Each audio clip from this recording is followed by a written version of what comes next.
Et ben, ravi de vous accueillir aujourd'hui. Moi, je suis Anne. Je suis bénévole chez French Produit et je suis aussi product manager chez Mojo.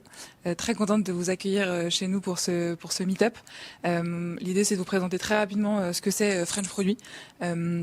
C'est d'abord un Slack et je vais vous remettre le QR code, mais c'est un Slack de à peu près 1700 product managers triés sur le volet où on peut échanger sur plein de sujets différents. C'est assez puissant. La dernière fois, je cherchais un sujet sur Linear parce que c'est un outil qu'on regarde chez Mojo. J'ai tapé Linear et il y avait énormément de gens qui avaient déjà échangé là-dessus. Donc je vous conseille vraiment d'y accéder. Je vous remets le QR code ici. Vous pouvez le scanner. Il y a un petit formulaire à remplir. Remplissez-le correctement parce que, comme je vous dis, il y a un vrai filtre à l'entrée. Donc faites attention à ce que vous mettez pour y rentrer, mais c'est très simple. Ce que vous recherchez, ce que vous pouvez apporter à la communauté, voilà. Mais très puissant comme communauté. Je vous laisse scanner. C'est aussi plein de chapters régionaux. Ici, on est sur le chapitre parisien, mais il y a 8 autres chapitres dans toute la région qui organisent des meet-up. Donc, si par exemple vous voyagez pour le boulot ou vous déménagez, vous allez retrouver la communauté French Produit dans d'autres régions. Et ils font aussi des talks sur d'autres sujets, qui font souvent aussi en replay. Donc, n'hésitez pas à aller voir sur le YouTube ou sur le LinkedIn. On a aussi plein de ressources, des podcasts, des replays. On fait aussi un récap de toutes les discussions intéressantes qu'il y a pu avoir sur le Slack qui pourraient vous servir et faire un truc un plus joli et plus cadré. Et c'est aussi la communauté French CPO qui est une communauté aussi assez puissante en France. On vous a remis nos valeurs parce que French Produit c'est une asso. On est 6 bénévoles à travailler sur le chapitre parisien. C'est gratuit pour tous et ça le sera toujours. L'idée c'est vraiment pas de rentrer là-dedans. Entre pairs, donc que des product managers. Vous verrez sur le Slack justement, il n'y a pas de recruteurs, il n'y a pas d'autres profils. C'est vraiment pousser la communauté des product managers et sans prosélytisme. Donc on va vous pousser à rien acheter. On va pas trop caler de logo, même si je sais que tout le monde recrute en ce moment. On pourra juste caler ça. Voilà l'équipe de Paris avec Alex qui est là. J'ai aussi, on est plusieurs dans la salle. Voilà, on est 6 à travailler dans plein de boîtes différentes. Je vais pas tous vous citer. Donc n'hésitez pas à nous contacter si vous voulez être speaker, si vous avez des idées de talk, on peut complètement en discuter avec vous. Si vous voulez aussi accueillir un meet-up dans les locaux, c'est aussi complètement faisable. N'hésitez pas à nous contacter. Je passe la main à Alex pour les sponsors.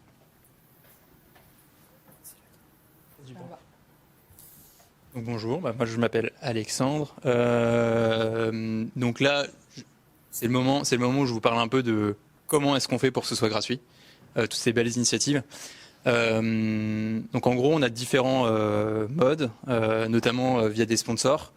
Donc là, on a des sponsors 3 étoiles, c'est ceux qui nous soutiennent le plus financièrement pour l'association. Donc ça veut dire qu'ils payent pour les micros qu'on utilise là, qu'ils payent pour la caméra, qu'ils payent pour tous la plateforme Meetup sur lequel on est, le Slack éventuellement, etc. Donc il y a beaucoup d'initiatives en plus aussi derrière sur des projets hors le Slack purement. Donc ça va être avec French CPO sur des volontés de faire des synergies avec des personnes pour les former plus dans le product management pour les personnes, enfin les femmes généralement, pour qu'elles prennent des postes, elles se sentent en tout cas coachées à prendre des postes de leadership au sein des startups, etc. Et donc le premier qui nous a soutenus, c'est Hubisori. Hubisori, je ne sais pas si vous connaissez, ils sont présents à Paris et à Lille. En gros, c'est une société de conseil en product management, donc ils bossent dans beaucoup de scale-up et de grands groupes. Ils sont présents donc à Paris et à Lille et voilà. Ensuite, le deuxième, ça va être Sending Blue. Je pense que s'il y a des gens qui sont en start-up ici, qui doivent connaître un peu Sending Blue, ça va être nécessairement peut-être le service qu'ils utilisent pour tout ce qui est mail transactionnel, marketing, etc. Qui est assez utilisé. Donc eux, ils sont basés à Lyon et pareil. Donc ils nous soutiennent pas mal. Et le dernier, c'est Exalt, qui est en gros une société qui a la particularité d'avoir appliqué l'organisation produit en interne pour tout leur process et leur quotidien. Et c'est une société qui est plutôt dans l'accompagnement digital des grands groupes et dans la transition vers le product management. Et maintenant, je vais laisser Alinor parler. pour Mojo pour remercier nos hosts. Merci Alex. Bonjour à tous, moi c'est Aliénor, je suis Product Manager chez Mojo et j'étais la première Product Manager chez Mojo, donc c'est un sujet qui me parle et qui est hyper intéressant avec plein de challenges passionnants. Déjà, on est ravis de tous vous accueillir dans nos locaux ce soir et d'accueillir French Produit et Nicolas particulièrement. Et pour vous dire en 2 mots un peu plus sur Mojo, Mojo c'est un outil de productivité pour les équipes Customer Facing. Et grâce à l'analyse des interactions clients, on va permettre 3 choses. L'enablement, former et coacher les collaborateurs plus facilement, via la réécoute des appels, par exemple. Ensuite, ça va être un gain de temps, grâce à la prise de notes en temps réel et le remplissage facilité des informations du CRM, qui peut être compliqué pour les équipes commerciales, au jour le jour. Et enfin, de la market intelligence. Donc, grâce à la réalité client qu'on va avoir dans ces interactions, on va pouvoir enabler aussi les équipes produits et marketing, et je suis sûr que ça vous parle, d'avoir accès à toutes les interactions clients, au verbatim, au retour utilisateur et comprendre son marché au plus proche. Voilà, c'est tout pour moi. Je vous souhaite une bonne soirée surtout. N'hésitez pas si vous voulez échanger. Et je laisse surtout la parole à Nicolas pour le meet-up. Pas besoin du... Ah oui. Hop. De ce côté-là. Ok. Bonsoir à tous du coup. C'est toujours un peu impressionnant quand on est sur une scène. Je vous dis juste, il y a toujours un petit temps. Donc voilà, ça va bien se passer. Vous m'entendez bien ou pas? Ok, super. Alors en tout cas, aujourd'hui on va parler de First PM. On va parler de déjouer les pièges pour réussir ses premiers mois. Alors avant toute chose, est-ce que quelqu'un dans la salle, par lever la main, a déjà été premier PM dans une boîte?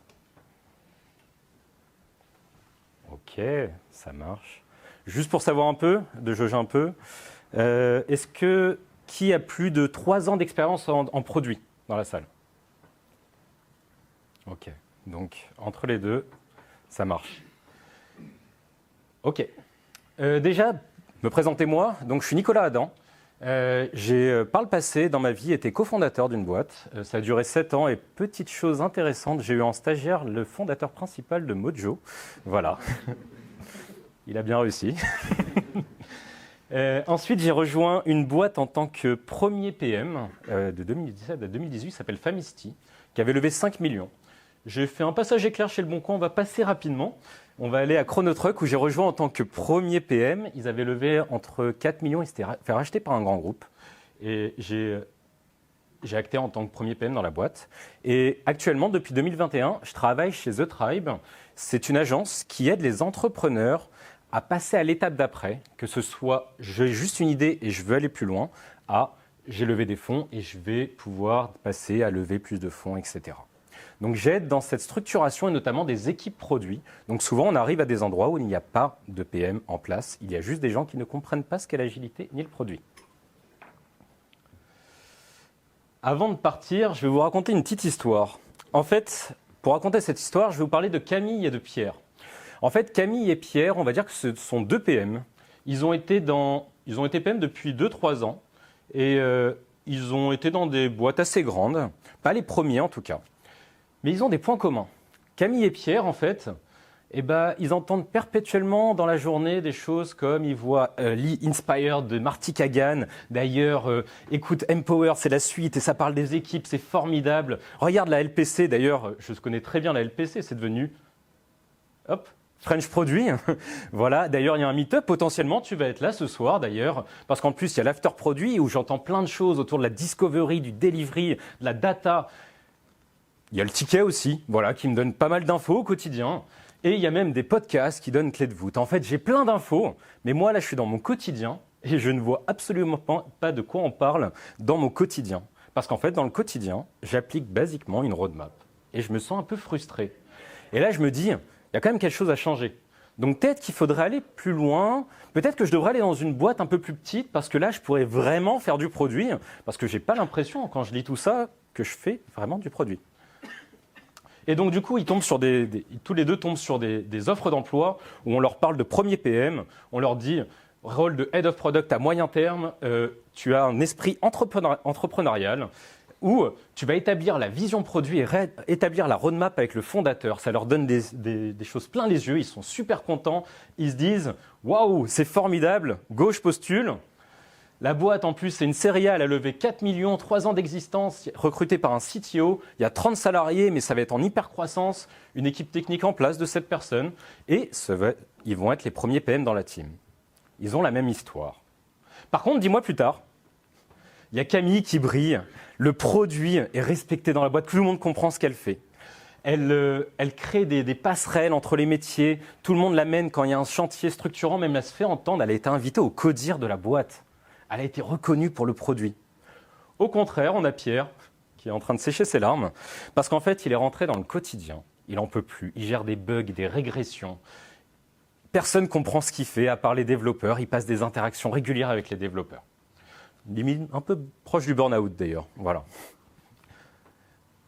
L'idée, c'est qu'on va regarder à travers leur scope à tous les deux les pièges que Camille a su éviter et les pièges dans lesquels Pierre est tombé. Alors, petit point d'alerte, je vais parler beaucoup de pièges et il ne faut pas oublier quelque chose. Si je peux parler de ces pièges-là aujourd'hui, c'est parce que moi-même, je suis tombé dedans. Donc clairement, il faut pas. Je vais vous parler de plein de pièges, mais en fait, c'est pas grave de tomber dedans. Mais à la limite, ça vous permet de savoir, donner des tips en cas concret pour vous poser des questions là-dessus. Bien sûr, il y aura 3 phases importantes. Ça va se décliner autour de ça. Avant le recrutement, le premier mois et dans le quotidien, qui sont des phases un peu différentes. C'est parti ? Le piège numéro 1, c'est de se faire embaucher dans une boîte et de ne pas savoir où on met les pieds. Ça paraît bête comme ça. Mais Pierre a fait un entretien avec le CTO et le CEO. On lui a dit « Super, on a une super ambiance, on est en flat management, on est bientôt rentable. » Bon alors, cette phrase « on est bientôt rentable » n'existe pas dans une start-up. Bientôt égale plus loin dans le temps. On a Camille qui a vu le CTO, le CEO, les équipes opérationnelles techniques, qui a posé des questions sur la levée de fonds, les enjeux actuels et qu'est-ce qu'on a besoin de faire. Pourquoi on me recrute. Ce sont 2 mindsets différents. Qu'est-ce qui se passe déjà avant tout ? Une start-up, c'est une aventure humaine. Donc dites-vous que quand vous rentrez dans une boîte qui est une start-up, vous êtes entre 20 et 50 personnes, voire même 10 à 50 personnes. Il faut rencontrer au maximum les personnes qui composent cette boîte. Ça veut dire que si vous voyez que le CEO ou le CTO, vous n'avez qu'une partie de l'histoire. Vous allez travailler au quotidien avec ces gens-là. Et c'est pour ça que c'est important de pouvoir recruter, dans le recrutement, de même demander à voir des personnes de la boîte. Par exemple, moi j'ai eu des CEO et des CTO qui m'ont recruté et je leur ai demandé, voilà, j'aimerais rencontrer telle personne au marketing, quelqu'un au développement. Et même à des moments, j'ai pu voir même l'intégralité de la boîte dans le process de recrutement. Assez long ce process de recrutement. Je vais me passer un jour dans la boîte. Voilà. Mais en fait, vous êtes en capacité de le demander. C'est quelque chose qui peut se demander. À la limite, c'est même plus sain que seulement le CEO et le CTO. Au-delà de ça, un fondateur est un entrepreneur et c'est surtout un éternel optimiste. Donc lui, dans sa tête, il parle avec des investisseurs toute la journée. Ça veut dire qu'il vend sa solution. D'ailleurs, il essaye de la vendre.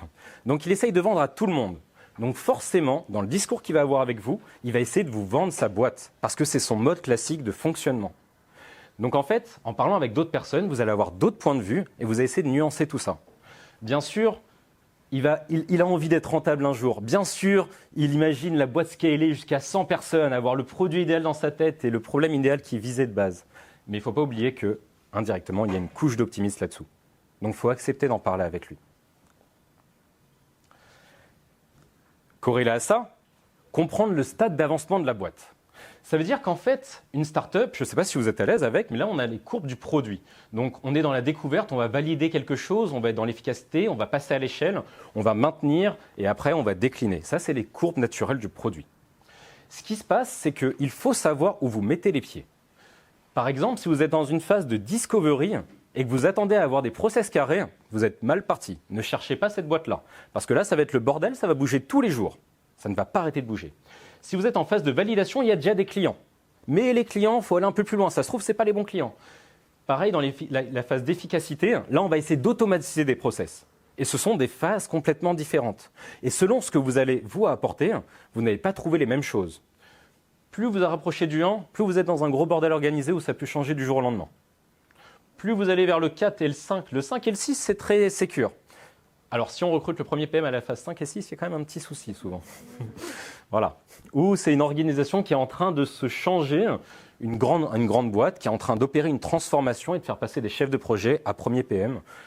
Et là, qui sont d'autres sujets.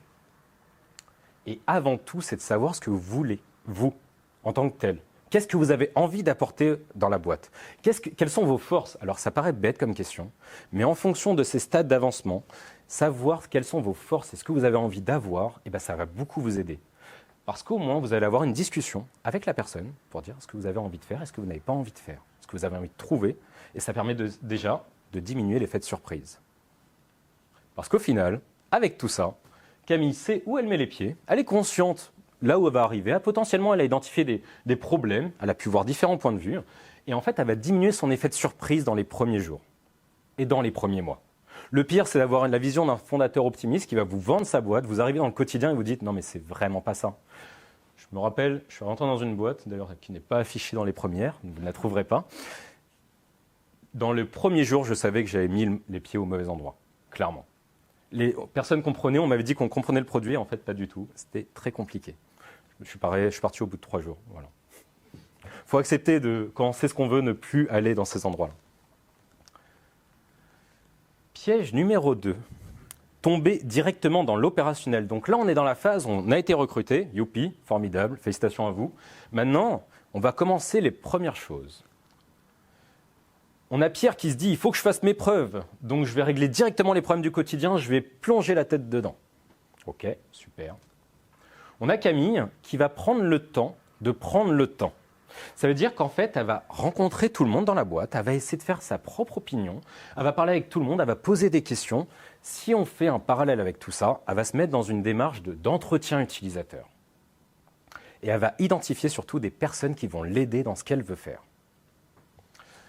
C'est la première chose. Prenez le temps de ne pas agir tout simplement. Quand vous arrivez dans une boîte, en fait, vous avez potentiellement plein de gens.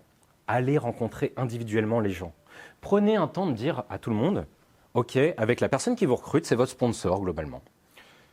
Il va falloir lui dire, moi par exemple ça m'est arrivé de dire, tu me laisses 2 semaines, je ne fais rien.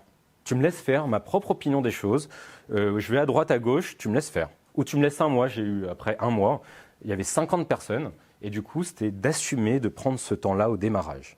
Parce que ce temps-là, c'est le temps que vous n'aurez pas par la suite. Et si vous n'avez pas ce recul-là, quand vous allez tomber la tête dans le guidon, vous manquerez de ce recul.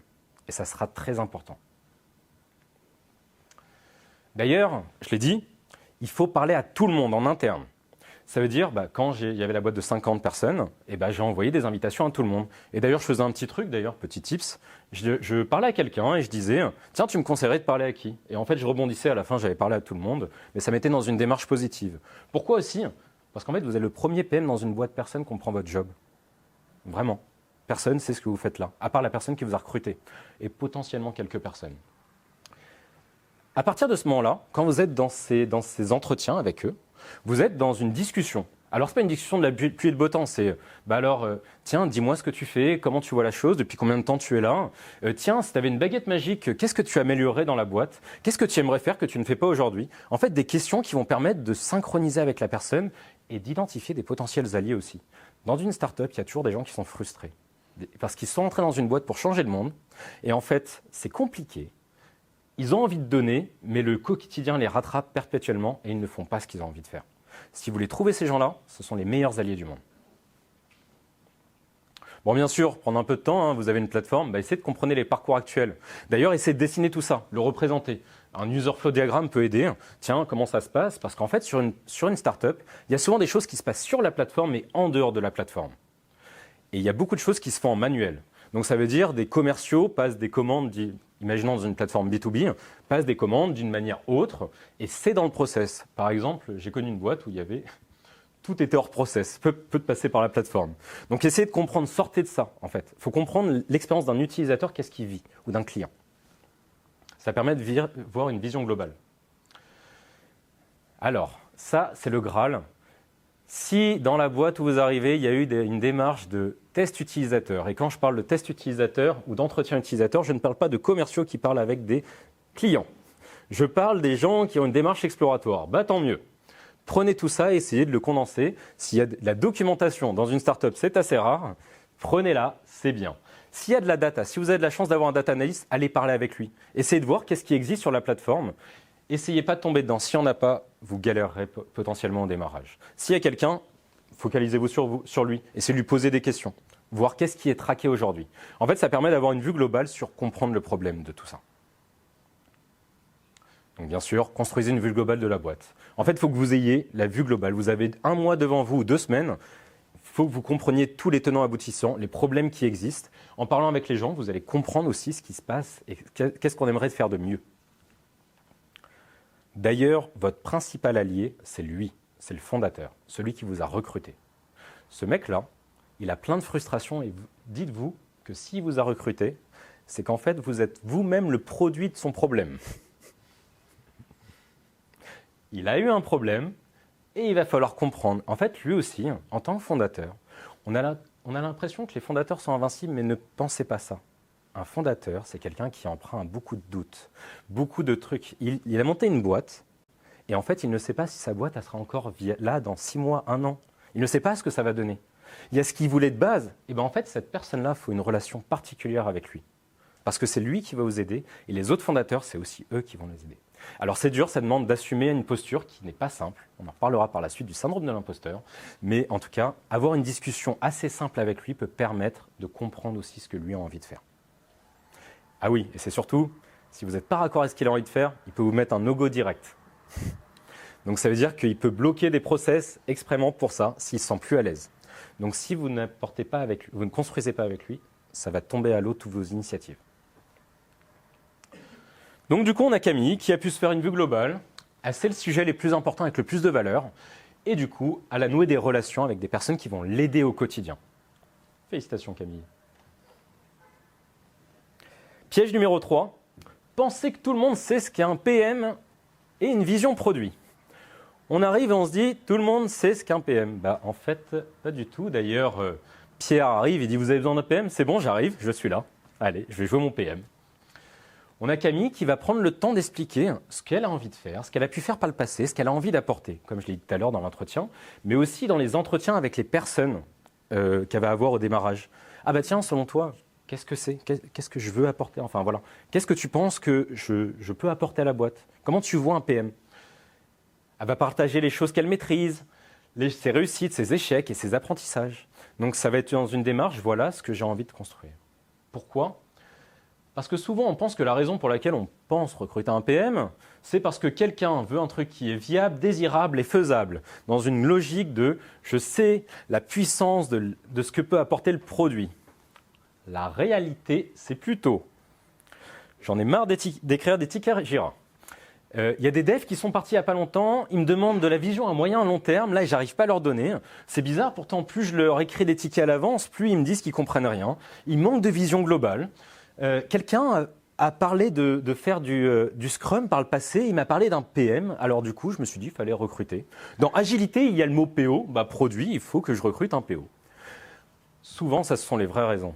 C'est souvent que le fondateur a un point de douleur. Je le répète tout à l'heure, vous êtes le produit du problème du fondateur qui va vouloir faire ça. Ah, et bien sûr, tout le monde a la tête dans le guidon, tout le monde manque on gère les problèmes au quotidien, on a du mal à trouver notre équilibre. Il ne faut pas oublier que le fondateur est un couteau suisse aussi à ce moment-là. Donc en fait, il gère plein de trucs et il se dit, il faut que je délègue ça. Il ne faut pas oublier qu'en fait, à ce moment-là, il délègue juste une partie de lui qui est d'écrire les tickets même. Ça, c'est la phrase que j'ai pu dire à la personne qui m'a recruté une fois. Je lui ai dit, je te préviens, tu vas me recruter pour faire quelque chose. Je ne vais pas faire ça, mais tu seras très à l'aise avec. Je voulais vraiment qu'il soit à l'aise de se dire, écoute, là, tu me recrutes pour un truc, mais on va travailler dessus, je comprends tes problèmes, mais clairement, je ne vais pas faire exactement qu'écrire des tickets. Voilà. Il m'a quand même recruté, force à lui. L'histoire ne raconte pas s'il était à l'aise, en fait. Non, ça s'est très bien passé. Ça a été dur à des moments, mais ça s'est bien passé. En fait, être premier PM, ce n'est pas suivre une procédure stricte. C'est pas j'arrive, vous avez été PM par le passé. Ce qui a marché par le passé ne va pas forcément marcher dans le futur. En fait, ça veut dire que vous allez devoir créer votre poste dans la boîte. Alors ça compte pour pas mal de premiers postes dans une boîte, c'est en fait parler avec les gens. Demandez qu'est-ce qu'ils attendent de votre part. En fait, vous êtes un produit, n'oubliez pas, donc il va falloir que vous trouviez votre réponse à un problème. À ce moment-là, vous allez co-créer le poste avec eux, parce qu'en fait, ils vont vous dire leurs besoins de chacun des côtés. Et en fait, vous allez pouvoir créer votre poste avec tout le monde. Si vous avez une idée trop stricte de ce que vous devez faire, vous allez vous prendre des énormes murs. Parce que le monde a existé sans que vous arriviez avant. Les choses se faisaient avant. Voilà. Donc si vous imposez des process, il y aura des réticences. D'ailleurs, c'est cette phrase, peu importe ce qui a marché, vous devez construire avec les personnes en place. Si vous ne construisez pas, si vous arrivez avec des grands sabots en disant « je sais exactement ce qu'il faut faire », tout le monde va vous fermer la porte et en fait, vous allez perdre tous vos alliés. On parle beaucoup de dogmes là-dedans. Évitez les dogmes. Et ce mot-là aussi, alignez-vous sur les mots produit et agilité. Ces mots-là ne veulent strictement rien dire. Je sais que tout le monde parle. Il faut être agile, il faut faire du produit. Ça ne veut rien dire. Ça veut dire que chacun a sa propre perception selon ses expériences passées de ces deux mots-là. Clairement, l'agilité, les méthodes agiles, je suis arrivé dans des boîtes où c'était plutôt les méthodes fragiles. En fait, on faisait des choses, mais on n'apprenait pas de rétrospective, pas de daily, où c'était du reporting. Mais on fait de l'agilité et on fait du scrum. Ok. Et bien en fait, on va s'aligner. Là, par exemple, j'ai souvent des exercices que je donne au démarrage. J'avais pris un temps avec l'équipe de tech pour dire, tiens, on va faire une journée, on va juste parler de ces mots-là. Et on va utiliser des exercices. On utilise des balles de ping-pong. Il y en a certains qui utilisent des marshmallows avec des spaghettis. Je ne sais pas si quelqu'un a déjà fait cet exercice-là. Voilà, pour construire des sculptures avec des chamallows. Voilà. Là, par exemple, je vais vous donner le truc. Je le fais très régulièrement. D'ailleurs, on le fait en onboarding chez The Tribe avec les nouveaux. En fait, on va raconter, je demande à chacun de prendre du temps et d'expliquer sa morning routine et de raconter tout ce qu'il fait de quand il ouvre les yeux jusqu'au moment où il claque la porte de chez lui. Chacun écrit des tickets sur chacune des actions. Et à ce moment-là, donc on fait un story mapping, on les priorise, on met des bénéfices comme être propre, se nourrir ou s'alimenter, enfin des choses comme ça. Et après, on va dire, tiens, vous avez 5 minutes devant vous, vous devez être en rendez-vous urgent, qu'est-ce que vous faites?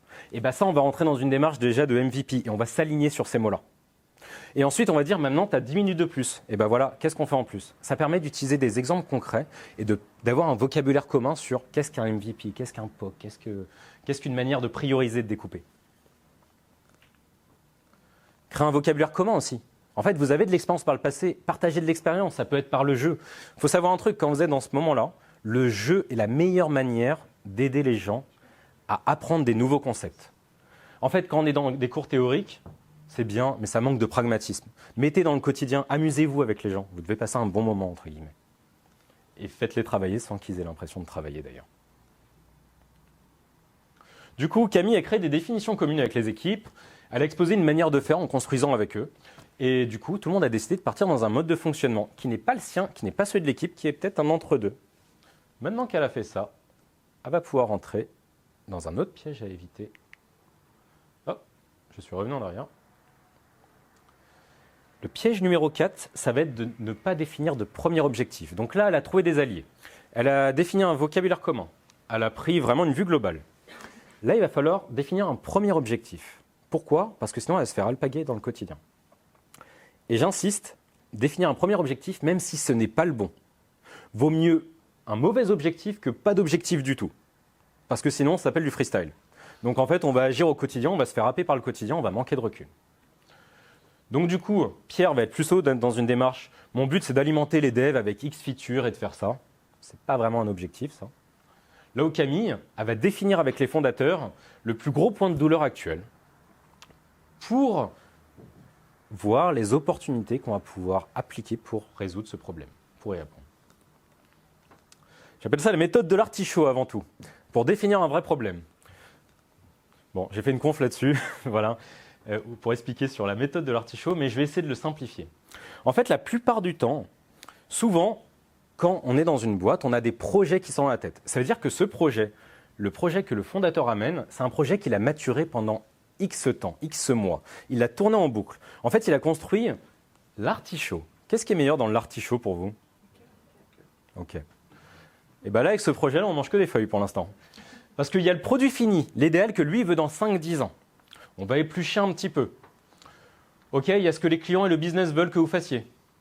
Ensuite, il y a vraiment toutes les idées qui ont le plus d'impact. Et au fond de tout ça, il y a le problème qu'on veut résoudre. En fait, ce que je veux apporter par cette image-là, c'est qu'il va falloir travailler avec lui pour comprendre et revenir à pourquoi Ça, c'est important. Pourquoi ce chantier que tu mets en avant là, il y a un objectif business avec un fondateur, il vous écoute. Si vous parlez d'un objectif qui n'a pas beaucoup de sens, il ne va pas forcément vous écouter. Ou il va vous dire, oui, vas-y, fais-le, cette feature, et ne pose pas trop de questions. Bien sûr, il y a un truc qui s'appelle les 5 pourquoi. C'est quelque chose qui aide là-dedans pour éplucher les feuilles de l'artichaut. Donc, c'est de poser la question 5 fois pourquoi c'est important de faire ce chantier-là. Voilà. Je vous donne des outils au fur et à mesure, mais ça peut aider. Voilà, c'est OK, cette feature est importante, pourquoi ? Parce qu'en fait, on a un problème là. OK, pourquoi ? Parce qu'en fait, notre but, c'est de faire ça pour notre levée de fonds. OK. D'ailleurs, souvent, un objectif est lié à une levée de fonds.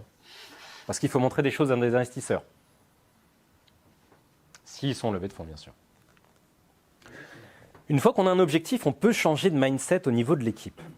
En fait, c'est le paradigme d'avant, c'est on doit faire cette feature et de changer pour arriver sur voici la métrique que l'on doit améliorer, donc voici une data qu'on doit améliorer, et voici les meilleures opportunités. Je parle de output et outcome. Donc output, ça veut dire globalement, je me focalise sur les fonctionnalités. Si je me focalise sur les fonctionnalités, je ne sais pas si vous avez déjà vécu ça, allez, j'ai envie de dire, est-ce que vous avez déjà travaillé sur une fonctionnalité qui n'est jamais sortie ? Levez la main si vous avez déjà vécu ça. C'est frustrant, hein. Ah, c'est bien relou, hein. D'ailleurs, souvent, quand on travaille dans les fonctionnalités où ça va partout, en fait, on a tiré plein de flèches, donc du coup, de cette personne-là, il y a plein de flèches, mais aucune qui atteint le goal, en fait, l'objectif. Au contraire, c'est quand on arrive sur un objectif, on a un objectif, et ça, c'est ce qu'on vise. Donc pour y arriver, on va tout donner et on va aller dans cette direction-là. Mais avec ça, potentiellement, on va prendre un peu des flèches par là, mais on va se focaliser sur l'objectif final de ça. Hop. Du coup, Camille a défini un objectif qui fait sens. Elle parle davantage du contexte et du pourquoi c'est important de le résoudre. Important, cette partie-là. Quand vous voulez apporter ça, parlez davantage du contexte. En fait, si vous avez créé ce contexte, si vous avez un objectif, parlez du contexte. De la même manière, ça vous est déjà arrivé, est-ce que c'est frustrant aussi de se faire challenger perpétuellement par les devs quand on demande « mais pourquoi il faut faire ça ?» Ça vous est déjà arrivé ou pas? Allez, levez la main si... Ok. Quand vous parlez du contexte et du problème que vous essayez de résoudre, ça n'arrive pas. Parce que vous revenez à un stade qui est raccord pour tout le monde. Et après, c'est quand vous allez décliner, si vous déclinez avec eux, ça va fonctionner. Parlez de ça avant tout. Et après, les features qui sont là, c'est juste des choses pressenties pour atteindre plus rapidement l'objectif, rien d'autre. Et c'est pour faire grandir la boîte. Ça va être corrélé au piège numéro 5, travailler tout seul dans son coin. Vous êtes en start-up, on a parlé. Donc Pierre, ce qu'il aime dans la vie, c'est être PM parce qu'il aime faire des nouvelles fonctionnalités, d'apporter ses idées. Ce qu'il aime, c'est s'occuper du backlog des user stories. Au contraire, Camille va sortir de son rôle de PM et que de la partie technique. En fait, ce qu'elle aime dans le fait d'être PM, c'est d'être responsable d'un processus qui aide à passer des idées à l'action. Et pour ça, son but, c'est d'accomplir l'objectif et elle doit inclure l'ensemble de la boîte. Elle sort de la partie technique. Quand vous êtes dans une start-up qui embauche son premier PM, si vous restez dans la partie technique, vous allez fortement être cantonné à le mec qui gère les tickets et à qui on les envoie. C'est aussi comment je vais être proactif et je vais créer un engagement autour de toute la boîte. Alors, la première chose, c'est pas parce qu'il y a le mot product dans product owner ou manager que c'est le seul responsable d'en parler. Et ça, il faut sortir de ce paradigme-là. De toute manière, vous n'êtes pas le PM de la boîte, vous n'êtes pas le CEO de votre produit. Le CEO de votre produit, c'est les fondateurs, c'est pas vous. Voilà, ça, il faut en être conscient quand on est premier PM dans une boîte. Si vous avez envie d'être le CEO de votre produit dans une start-up avec peu de gens, montez votre boîte. Dans une boîte, c'est lui qui est le maître à bord. Ce sont eux qui sont les maîtres à bord. Du coup, l'idée, c'est que je vous l'ai dit tout à l'heure, c'est d'avoir des alliés. Donc là, j'ai mis des exemples de choses qui s'est passées. Tout le monde a des envies, tout le monde a envie de changer la boîte. D'ailleurs, si quelqu'un est dans une start-up, c'est pour avoir envie de changer le monde souvent. Enfin, d'apporter ses idées, d'apporter des pierres à l'édifice. Et là, en fait, ça, c'était 1 mois après que j'arrive. Du coup, j'avais pris du temps pour le contexte, etc. On avait parlé avec tout le monde. Et en fait, j'ai fait ce qu'on appelle un impact mapping. Alors, désolé pour les mots, si vous ne les connaissez pas. Les mots que je donne sont juste des frameworks. Ces frameworks ne sont juste des supports pour discuter entre les personnes. Ce ne sont pas des outils à prendre à la lettre. Mais globalement, l'impact mapping, ça parle il y a un objectif, il y a des personnes qui vont nous aider à atteindre cet objectif, il y a des bénéfices pour les personnes qui vont nous aider à atteindre cet objectif. Et pour ça, il y a des fonctionnalités qui vont donner des bénéfices pour aider des personnes à atteindre l'objectif. Donc en fait, on décline une stratégie en faisant ça. Ça a été fait avec la moitié de la boîte. Il y avait 55 personnes. J'ai mobilisé pendant une journée. J'ai vu avec le fondateur et je lui ai dit, est-ce que je peux mobiliser la moitié de la boîte pour générer des idées? C'était OK. Il y avait tous les métiers confondus. Et on a pu passer, je crois que c'était une après-midi en fait celui-là. C'était après un jour. On a mobilisé, donc vous voyez là les gens en bas. Donc on avait fait plusieurs salles où du coup les gens ont pu apporter leurs idées. On a pu construire cette arborescence et on a construit sur plusieurs plans. Du coup, ça nous donnait une base de travail. Et en fait, ce n'étaient pas mes idées. Parce que les bonnes idées existaient déjà dans la boîte. Tout le monde en a parlé. Dans une start-up, on est frustré perpétuellement parce qu'on n'a pas assez d'argent pour aller beaucoup plus loin. Donc en fait, toutes les idées, elles existent. Il faut juste les condenser et les mettre en action avec un objectif, en corrélation. Pareil, en parlant de ça, on va parler des utilisateurs. Donc les utilisateurs, souvent dans une startup, s'il n'y a pas de démarche d'entretien utilisateur, tout le monde a une partie de la solution, une partie de la réponse. Donc là, c'était une boîte dans le transport routier, il y avait des commerciaux, des affréteurs, du market, des opérationnels, et il y avait des devs et designers, data. Et en fait, chacun avait un petit bout. Donc en fait, là, ce qu'on a fait, ça s'appelle un World Café. Pour vous expliquer, on positionne des tables. Il y a ce qu'on appelle un pilier de bar. Un pilier de bar, c'est là qui est là au bar, qui reste là, posé. Lui, il est responsable de l'information qu'il prend. Et en fait, il y a 3 personnes qui vont tourner autour des tables. Et on va mettre un persona sur toutes les tables. Et on va faire des proto-personas. Proto-persona égale basé sur l'intuition. Et en fait, on va tourner, les personas vont se construire au fur et à mesure parce que ça va transmettre de l'information et ça va créer de la communication partagée entre les personnes. Ça fait peur quand je dis tout ça avec tous ces ateliers, mais en fait, ça aborde beaucoup. Et toutes les personnes étaient très heureuses parce qu'en fait, ça a pu créer un alignement autour des clients. Parce que les gens ne se communiquaient pas trop, tout le monde avait la tête dans le guidon et personne n'avait le temps de prendre le recul de ça. Vous avez un objectif, un ensemble d'idées. Par contre, vous ne devez pas être tout seul. C'est de créer une équipe forte, en fait. Une équipe forte, c'est des gens que vous avez identifiés comme des alliés, qui ont voulu changer la manière de faire et qui vont vous aider à aller beaucoup plus loin. Quand je suis arrivé, en fait, j'ai pris les personnes qui avaient le plus de frustration sur ce qui se passait actuel. Il y avait le CTO qui me soutenait, il y avait une designeuse et quelqu'un au niveau de la data. On a créé une petite équipe de 4 personnes. Et au fur et à mesure, cette équipe est devenue, au fur et à mesure du temps, à 8 personnes, où il y avait l'ensemble des métiers représentés de la boîte. On se voyait toutes les semaines. Le lundi, on prenait 1 heure, on prenait cet impact mapping qu'on avait fait et on allait prioriser ensemble les chantiers et savoir ce qu'on allait avancer. On appelait ça une équipe Discovery d'ailleurs. Et c'est une équipe qui a entraîné pas mal de chantiers structurants et dès qu'il y avait un chantier important, on le prenait avec nous. Mais par contre, ça demande de créer une équipe forte avec qui vous interagissez. Du coup, Camille a identifié toutes les potentielles idées qui ont le plus de valeur. Elle a créé une équipe pluridisciplinaire pour résoudre le problème et le mettre en action. Et du coup, elle a identifié les personnes motivées.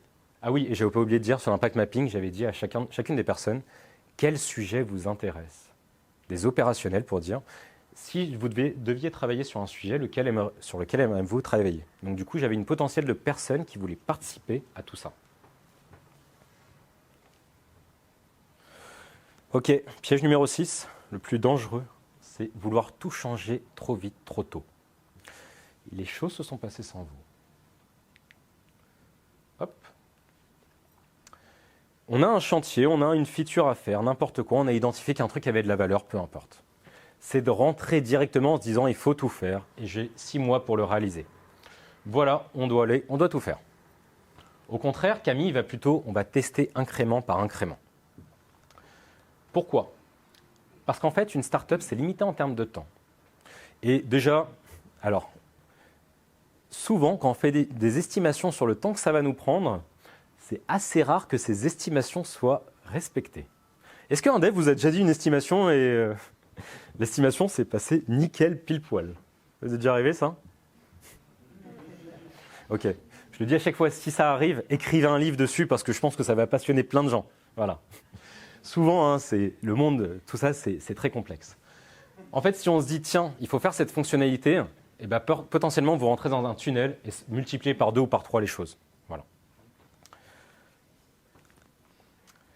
En fait, il va falloir créer des petits pas, des tout petits pas. En fait, si vous visez trop haut, elle est belle cette image. Vous visez trop haut, en fait, vous allez atteindre perpétuellement des étapes qui ne vont pas fonctionner. En fait, il vous faut montrer rapidement sa valeur. Il faut aller montrer et tester des choses rapidement. Il faut plutôt faire plein de petits pas plutôt que de chercher à aller trop haut. Et ça passe aussi par aller casser des rochers. Alors, j'utilise cette métaphore des rochers. C'est globalement, on vous donne une fonctionnalité. Je vais vous expliquer un peu comment le mettre en avant. Et on va taper dessus jusqu'à temps qu'on arrive à un incrément. Et cet incrément, en 1 ou 2 semaines, on va pouvoir le passer en prod et générer des apprentissages avec. C'est peut-être un peu élaboré, mais c'est globalement comment une petite fonctionnalité, je la fais passer en production. Je vais essayer de la mettre en action avec un cas concret. Alors là, j'étais dans une boîte dans le transport routier, je ne vais pas vous faire tout le contexte, mais globalement, c'est une marketplace qui met en relation des expéditeurs et des transporteurs. Ils ont une page avec une offre et globalement, ils déposent une expédition sur la plateforme, on leur met un prix et ils peuvent la déposer et des transporteurs peuvent la prendre et prendre à un prix différent. Depuis un petit moment, il y a pas mal de gens parlent d'une nouvelle offre qui s'appelle l'offre de messagerie. Ok. L'offre de messagerie, c'est quelque chose qui assure le transport. Donc une marketplace, on n'est pas sûr que le produit parte, l'expédition puisse partir, que quelqu'un puisse la prendre. Et donc du coup, ce travail, c'est d'être sûr que l'expédition puisse partir et c'est un prix fixe, contrairement à là où le prix est peut-être fixe, mais en fait il n'est pas fixe parce qu'il va y avoir des contre-offres. Ce qui se passe, c'est que cette offre a beaucoup de potentiel à permettre d'automatiser 20% du chiffre d'affaires. Ce travail est estimé en temps de dev à 6 mois de temps de réalisation. Multiplié par 2, ça donne 1 an, 1 an et demi, ou potentiellement un chantier qu'on abandonne en cours de route et qui tombera dans les limbes de Git, GitHub, GitLab, tout ça. Voilà. On a pris un peu la démarche, on a construit ensemble. Ce qui s'est passé, c'est qu'au lieu... Alors oui, et en plus, cette fonctionnalité est très complexe parce qu'elle demande d'automatiser, de changer tout le cœur du processus. Ça demande une refacto technique de la manière dont ça a été fait. Une startup série A, souvent, ça a beaucoup de reliquats du passé. Parce qu'il y a toutes les expérimentations qui ont pu avoir lieu et la plateforme est un énorme bordel technique. Changer une ligne est très compliqué. Et bien en fait, on a pris 2 semaines et on a mis en prod ça. C'est bête, hein? On a mis juste un encart ici pour les expéditions compatibles avec marqué offre de messagerie, j'en profite. Et du coup, on l'a positionné. Il faut savoir qu'à ce moment-là, on s'est dit, tiens, ça sera un succès si à terme, 20% des expéditions soient automatisées via cette nouvelle offre.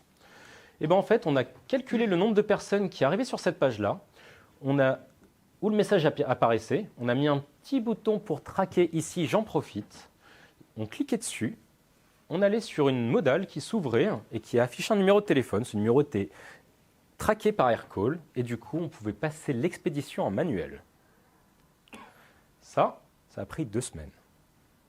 Par contre, ce que ça a fait, c'est que ça a permis de se dire, tiens, est-ce que des gens sont intéressés par cette offre-là? Est-ce qu'il y a des gens qui sont prêts à payer pour ça? Et du coup, on a pu tester et on a testé en opérationnellement parlant aussi. Après, on a été plus loin, on a essayé de mettre un prix. Et même ça, mettre un prix, ça a pris 2 semaines. Donc imaginez, et encore, ce n'était pas un prix sur tout.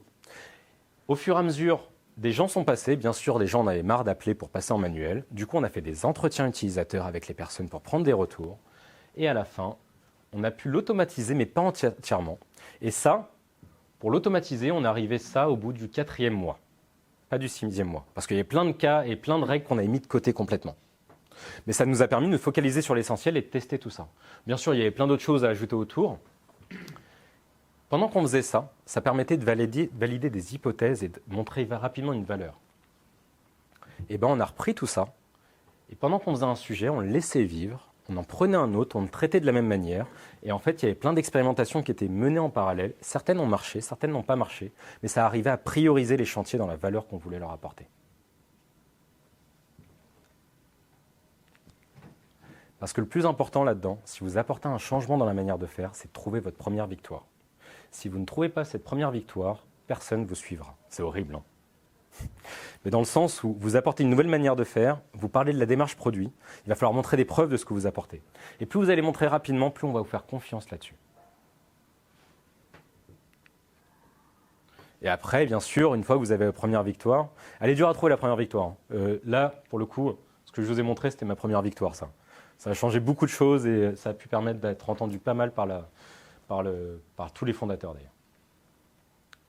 C'est de continuer à construire perpétuellement et de rentrer dans cette démarche continue.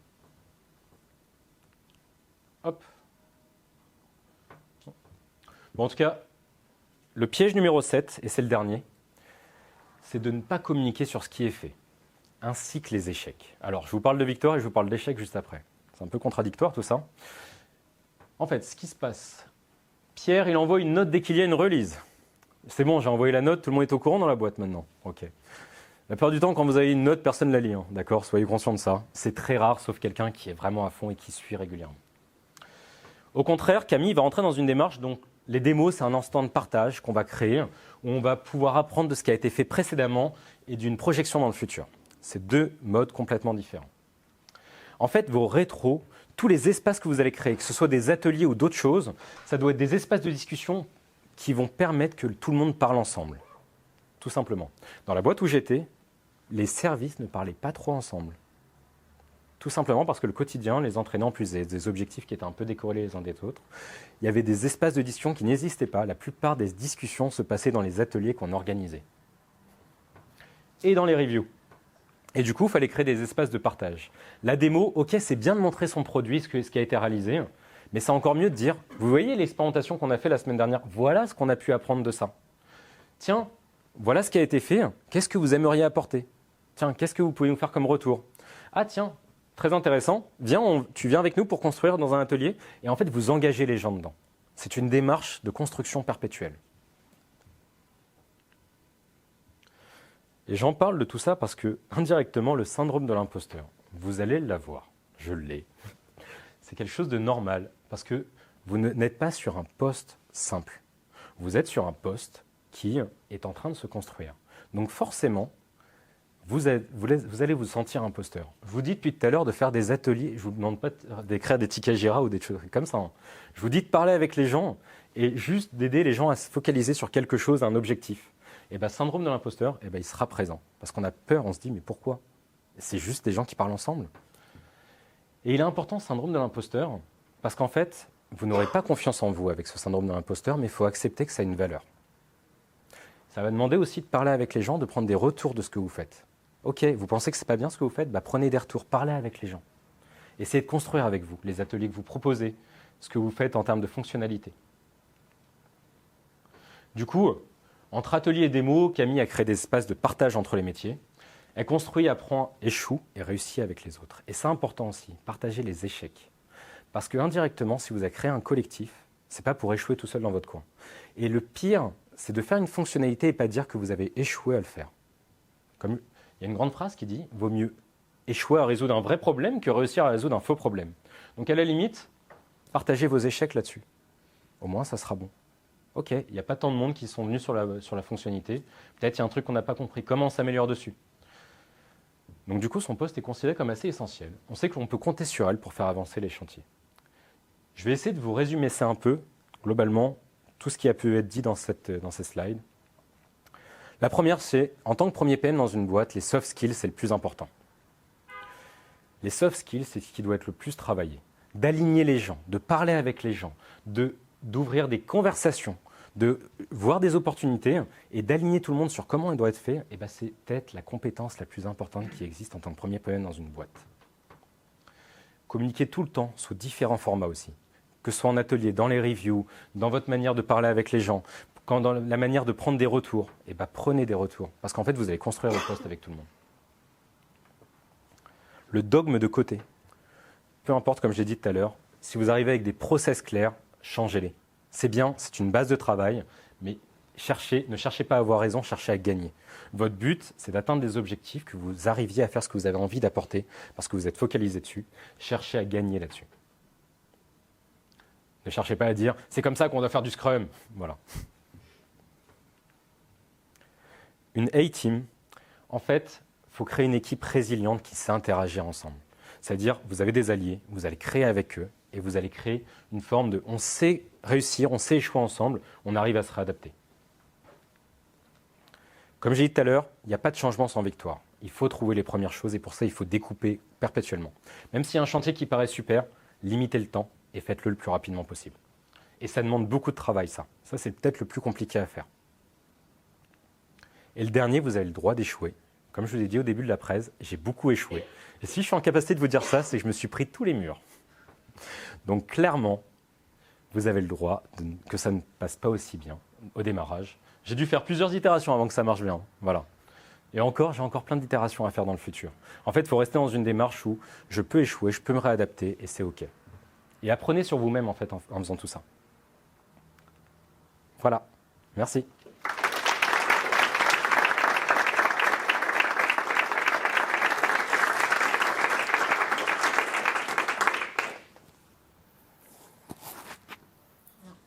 Est-ce qu'il y en a qui ont des questions?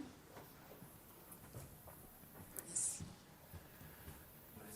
Là, c'est pour la vidéo. Bonjour, mais tu m'entends ou pas? Non, ça ne marche pas. Tu peux parler fort, c'est juste pour l'enregistrement. Pourquoi il y a un micro mais on n'entend pas? Merci pour cette présentation. Tu parlais de A-Team. Quelle est la part des afterwork, etc. dans la construction de cette équipe? On sait que le travail c'est une chose, mais de prendre du plaisir aussi après le boulot, ça peut contribuer à créer cette A-Team. Voilà, c'est quoi tes conseils? Alors, c'est un truc tout bête, mais prendre soin des gens, ça suffit. En fait, alors les after-work, les baby-foot, ce que vous voulez, c'est cool. Mais en fait, c'est quand vous parlez sincèrement avec les gens. Ça paraît bizarre, mais juste de poser une question. Vous savez, quand des gens arrivent dans une réunion, on pense qu'ils arrivent et ils sont frais et dispo pour entrer sur le sujet qu'on apporte. Juste de poser une question, ça va comment toi aujourd'hui? S'assurer. Ça se trouve, la personne, elle s'est pris une soufflante par un client. Juste de prendre soin de la personne et de dire, tu veux partager des choses là-dessus, d'exprimer ça, et c'est aussi prendre soin des gens. De multiplier, tiens, ça te dit on mange ensemble aussi ce midi? Tiens, on parle ensemble. Ça change toute la donne. Alors les afterwork, c'est cool, tu peux te mettre une grosse race tous les deux, c'est cool, mais seulement, ça suffit pas non plus. Je sais pas si ça répond.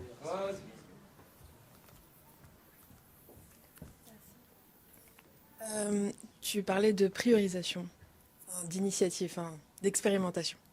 Et c'est ce qui permettrait de prioriser ensuite, parce qu'au début on veut tout faire. Je vois l'image de l'impact mapping. Dans la vraie vie, ça fonctionne vraiment ça, parce que du coup, on commence plein de trucs. On commence par quoi?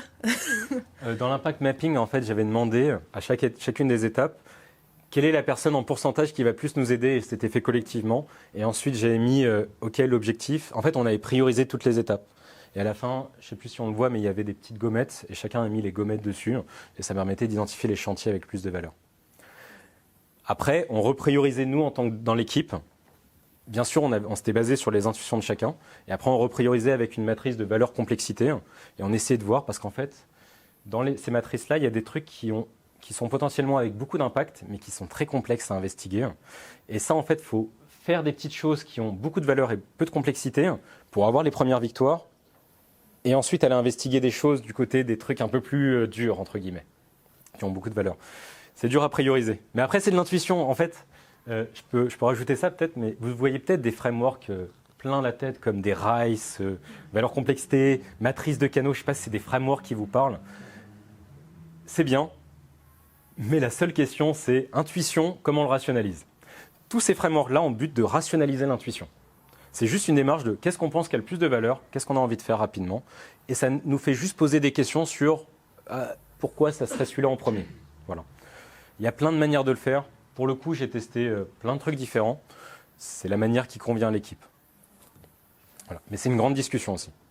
Je peux me permettre une deuxième question? Vas-y, je t'en prie.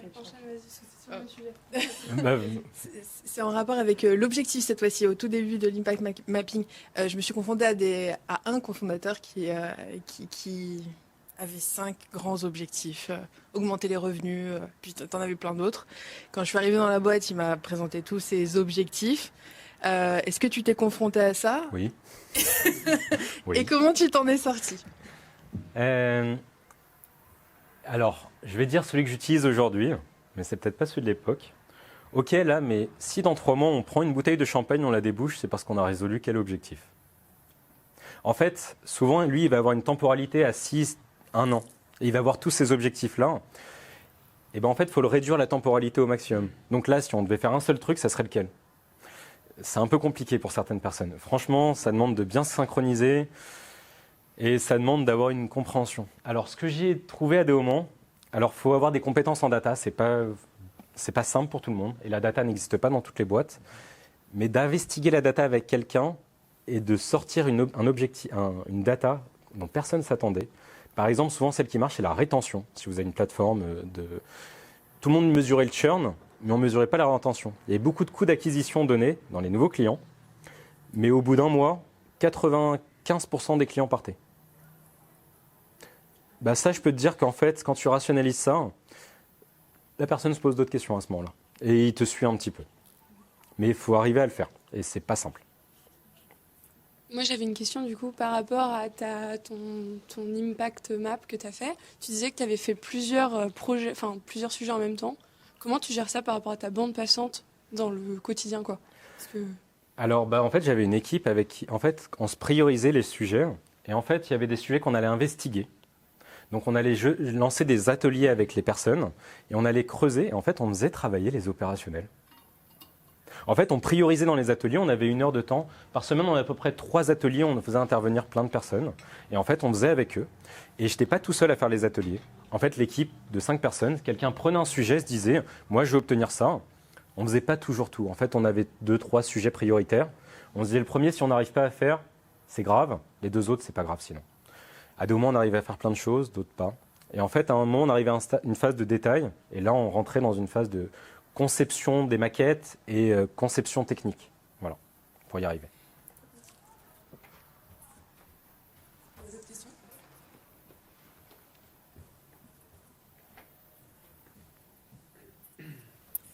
Bonjour. Du coup, la question que je peux avoir, c'est au sein de l'environnement dans lequel j'évolue, on est dans une entreprise où c'est beaucoup l'idée par le commerce. Et donc, quand on arrive là-dedans, comment on arrive à récupérer peut-être une petite partie de notre territoire et donc de recentrer un peu le fonctionnement autour du produit? Alors, c'est super cette question, parce que je voulais en parler dans la presse, mais du coup, j'en ai pas parlé.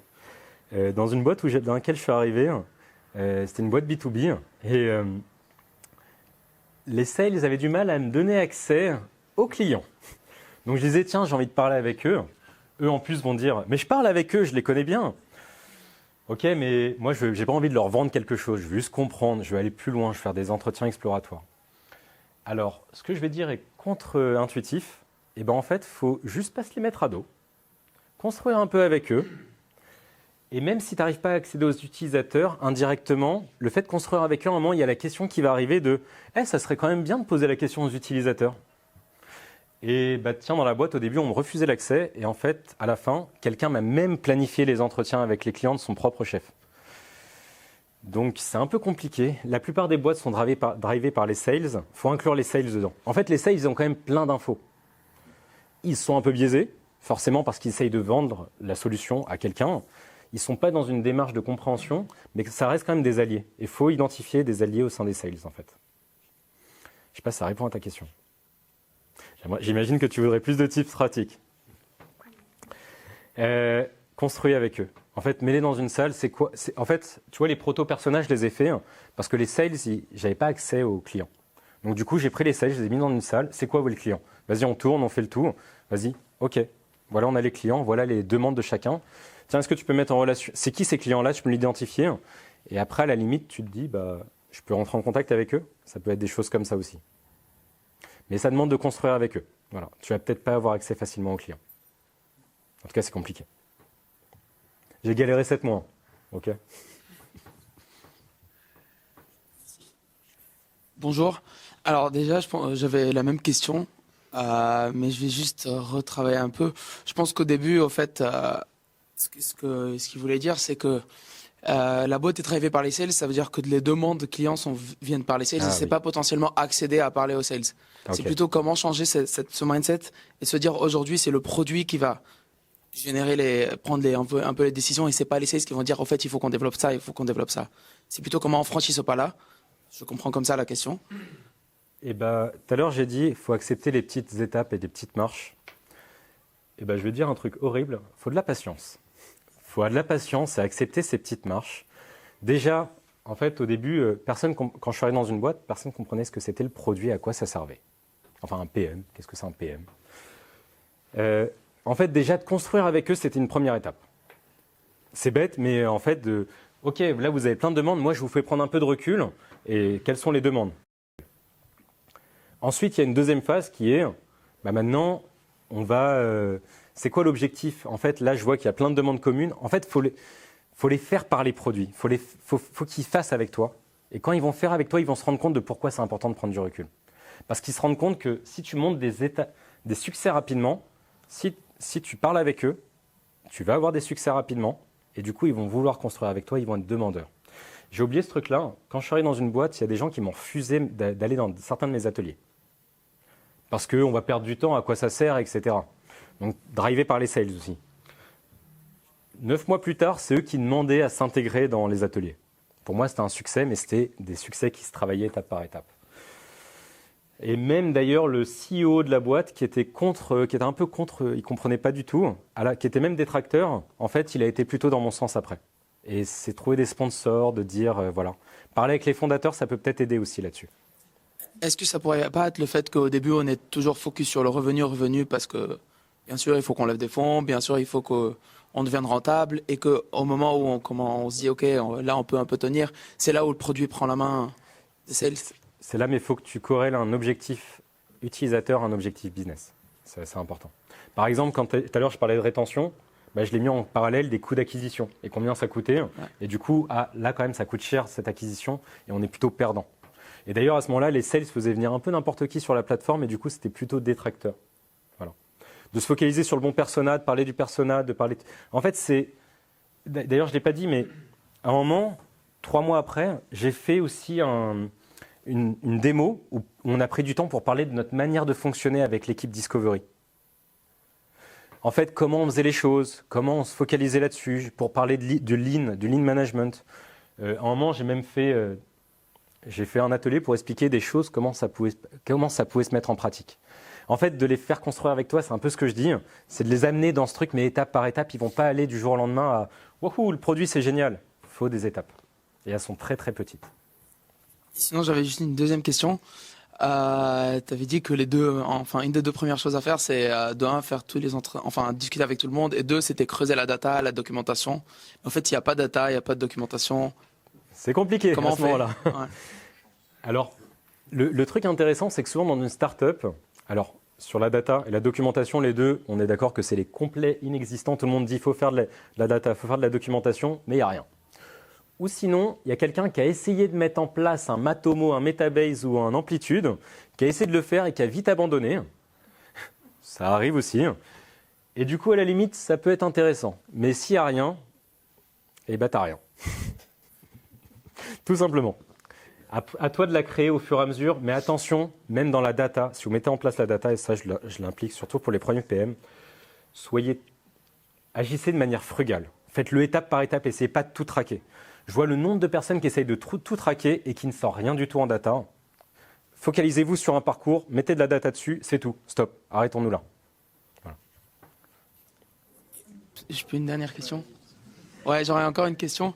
En fait, il y en a mis dans une situation où on est un peu entre les 2 fondateurs. Une personne qui a un point de vue un peu trop biaisé par la tech, et l'autre côté où c'est un peu plus business et qu'on se tire des 2 côtés. C'est quoi l'équilibre un peu à avoir J'ai dit tout à l'heure de prendre soin des fondateurs et de parler avec eux. C'est aussi les prendre individuellement, parler avec eux et d'avoir des discussions assez simples dessus. Voilà. Et pour ça, il faut savoir que des fondateurs sont de base. Fut un temps, ils étaient alignés, mais en fait, ils se désalignent au fur et à mesure du temps. Rien que de réaligner des fondateurs ensemble, ça a une valeur énorme. Et d'être cette personne-là, ça peut aider. Et ça peut te donner accès à pas mal de choses. Je n'ai pas vraiment répondu à la question, mais on peut en parler après si tu veux.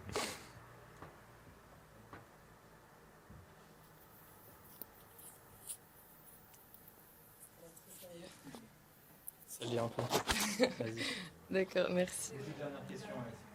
Ça marche. Moi, du coup, poser vos questions en bas à l'apéro. pas de souci. Pas de pression.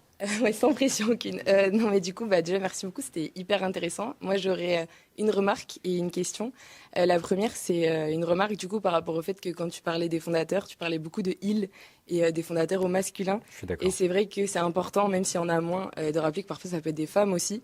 Et ça rebondit un peu sur la remarque de la personne tout à l'heure, du fait que je te rejoins sur le fait qu'en tant que PM, en fait, si tu as besoin, pour le coup, d'aller boire des verres avec les gens, et on sait que c'est pas n'importe qui peut se permettre ça, pour solidifier une équipe et créer un esprit d'équipe, je trouve c'est qu'il y a un petit problème quand même. Exactement. Et ce serait bien, que dans les annonces d'emploi, etc., on sort de ces trucs de on boit des coups, on est cool, on a un baby-foot, c'est hyper masculin comme pratique. Donc voilà, je trouve que c'est important quand même de le rappeler.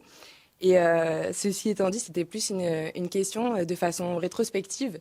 Si tu pouvais revenir à la personne que tu étais quand tu es allé sur tes premiers postes, qu'est-ce que tu mettrais qu'est-ce que tu te donnerais comme critère pour hiérarchiser un petit peu tes recherches et savoir qu'est-ce que tu aurais besoin de trouver dans une boîte et ce qui t'aurait aidé à choisir. Je vais même te dire, je referais le même chemin. Parce que du coup, si j'avais pas fait toutes ces erreurs-là, je ne saurais pas à quel point c'est important aujourd'hui. Donc quand je le dis, ayez le droit à l'erreur, faites-les ces erreurs s'il faut. De toute façon, elles seront concrètes pour vous au moment où vous allez les faire. Le jour où vous allez tomber, vous avez le premier PM et peut-être qu'à un moment, vous allez tomber de la tête dans le guidon. Vous allez avoir du mal à prendre de la hauteur. Vous allez être acculé sous les bugs, sous les régressions. Là, vous allez peut-être, en fait, à la limite, peut-être qu'à ce moment-là, vous rappellerez certaines choses ici. Et vous dire, ah ouais, il y a peut-être un autre moyen de faire. Peut-être que vous allez changer de boîte. Et c'est peut-être ça le truc important. Je veux juste rebondir sur un truc avant que tu as dit. Le meilleur moyen de savoir comment fonctionne une boîte de start-up, c'est d'aller à un pot de départ de celle-là. Vous inquiétez pas, vous allez tout savoir. Je suis rentré dans une boîte, 2 jours après, il y avait un pot de départ, j'ai appris plein de choses. Meilleur endroit pour comprendre tous les problèmes. Je sais pas si j'ai répondu à ta question. Si, carrément. Ok, super, merci. Génial, merci encore. Voilà, je pense qu'on peut le...